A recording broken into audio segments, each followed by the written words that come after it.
தெற்கு இத்தாலி பகுதியில் அகதிகள் சென்ற கப்பல் நடுக்கடலில் கவிழ்ந்து விபத்திற்கு உள்ளானது. இதில் மாயமான 64 பேரை கடலோர காவல்படையினர் தேடி வருகின்றனர்.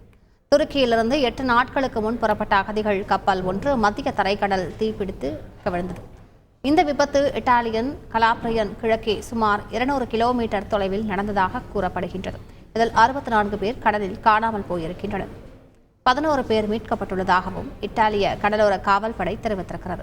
இதேபோல மற்றொரு கப்பல் விபத்தில் அகதிகள் 10 பேர் உயிரிழந்துள்ளதாகவும் மூழ்கிக் கொண்டிருந்த மரப்படகில் இருந்து 51 பேரை மீட்டுள்ளதாகவும் நதிர் மீட்பு கப்பலை இயக்கும் ஜெர்மன் நிவாரண அமைப்பு தெரிவித்திருக்கிறது.